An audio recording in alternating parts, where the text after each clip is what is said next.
Hi friends, welcome back to our channel. నేను మీ షమి. ఇవాల్టి వీడియోలో మన పూల మొక్కలకైతే ఒక మంచి ఫెర్టిలైజర్ని అయితే తీసుకొని వచ్చానండి.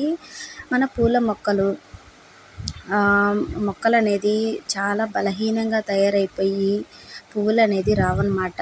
ఒకవేళ వచ్చినా కూడా ఎండిపోయి రాలిపోతూ ఉంటాయి కదండి. వాటికనేది నేను ఇవాళ ఒక మంచి ఫెర్టిలైజర్ని అయితే నేను తీసుకొని వచ్చానండి. ఈ ఫెర్టిలైజర్ ఇవ్వడం వల్ల మన మొక్కలు అనేది చాలా బుషీగా తయారయ్యి మనకి ఎప్పుడు పువ్వులు అనేది పూస్తుంటాయి అన్నమాట. అంటే ఎంత మొండి మొక్క అయినా సరే, ఎన్నో రోజుల నుంచి పువ్వులు పూయకుండా ఉండే మొక్క అయినా సరే అండి, ఈ ఫెర్టిలైజర్ ఇవ్వడం వల్ల మనకి మంచిగా చిగుర్లు కానివ్వండి, ఆ మొక్క బుషీగా నిర్జీవంగా లేకుండా ఉండే మొక్కలు కూడా మనకి మంచిగా హెల్తీగా అయితే తయారవుతాయి.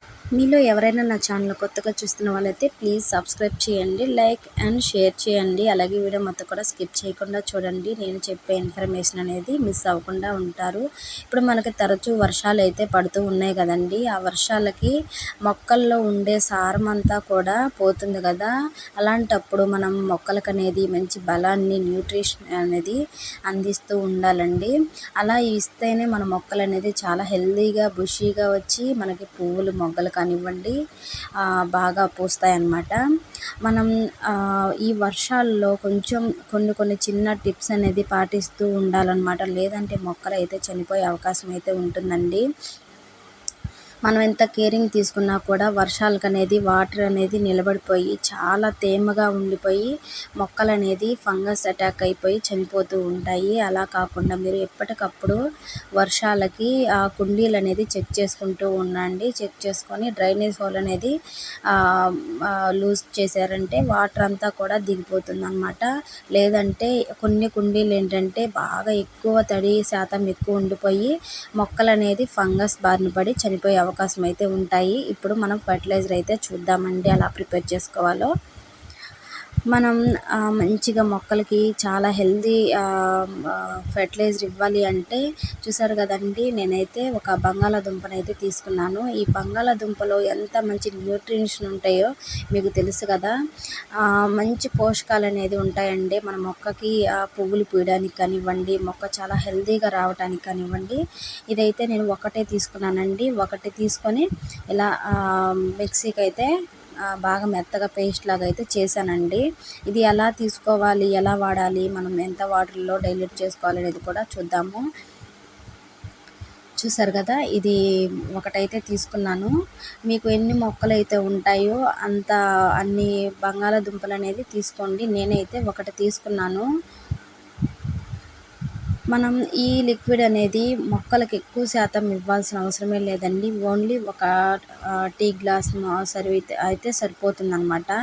ఇదైతే చూసారు కదా, ఇలా అయితే మనం తీసేసుకున్నామండి. తీసుకొని ఎంత వాటర్లో ఎంత క్వాంటిటీ మనం కలుపుకోవాలో చూద్దాము. నేనైతే ఒక బంగాళాదుంపకి 5 లీటర్ల వాటర్ని అయితే తీసుకున్నానండి. ఇంకా ఎక్కువ వాటర్ కూడా మనం తీసుకోవచ్చు. ఎందుకంటే మనకి ఇంకా స్ట్రాంగ్గా ఉంటే మొక్కకు అనేది చాలా పోషకాలు అనేది అందుతాయి కదా. అందుకనే నేను 5 లీటర్ల వాటర్ అనేది డైల్యూట్ వరకే చేశానన్నమాట. చూసారు కదా, మనకి ఇప్పుడు స్ట్రాంగ్ ఫెర్టిలైజర్ అనేది తయారైపోయిందండి. మనం ఫర్మెంట్ చేసుకోవాలి అంటే ఇది ఎక్కువ ప్రాసెస్ అనేది ఏమీ లేదండి. మనం ఎక్కువ ఫర్మెంట్ చేయాల్సిన అవసరం కూడా లేదు. అయితే ఒక 10 నిమిషాలు లేదంటే ఒక అర్ధగంట వరకు ఫర్మెంట్ చేసుకుంటే సరిపోతుందండి. ఇలా అన్ని మొక్కలకి కూడా మనం ఈ ఫెర్టిలైజర్ అనేది ఒక టీ గ్లాస్ వరకు సరిపోతుందన్నమాట. మీరు సాయిల్ అంతా కూడా గుల్లగా చేసి అన్ని మొక్కలకు కూడా ఇలా ఇచ్చి చూడండి. మీరు మంచిగా అసలుకి పువ్వులు ఎంత బాగా పూస్తాయి. మొక్కకి మంచి బలాన్ని అయితే ఈ లిక్విడ్ అనేది మన మొక్కలకి బాగా అందుతుందండి. మన ఇంట్లో ఉండే వాటితో మనం డైలీ ఫర్టిలైజర్ చేసి ఇలా మంచి స్ట్రాంగ్ ఫర్టిలైజర్స్ మన మొక్కలకి అందిస్తూ ఉంటే వాటికి ఫుల్ ఎనర్జీ అనేది ఇస్తుందన్నమాట. నిర్జీవం లేని మొక్కలకైనా సరేనండి మంచిగా మనకి బాగా యూజ్ అవుతుంది. ఇది 20 రోజులకు ఒకసారి మీరు మీ మొక్కలకు అనేది ఇస్తూ ఉండండి. అసలు మంచి రిజల్ట్స్ని అయితే మీరు తీసుకోగలుగుతారు. ఎంత హెల్తీగా ఉంటాయి మొక్కలంటే చాలా హెల్తీగా ఉంటాయి. మనం ఈ వర్షాకాలంలో మనం లిక్విడ్ రూపంలో తక్కువ ఇవ్వాలండి. కానీ అప్పుడప్పుడు ఇట్లా స్ట్రాంగ్ ఫర్టిలైజర్స్ అనేది ఇస్తూ ఉండాలన్నమాట. ఎరువు రూపంలో కూడా మనం ఇస్తూ ఉంటే మనం మొక్కలనేది చాలా హెల్తీగా ఉంటాయి. అన్ని పూల మొక్కలు కూడా ఇంత బాగా వస్తాయి. ఈ వీడియో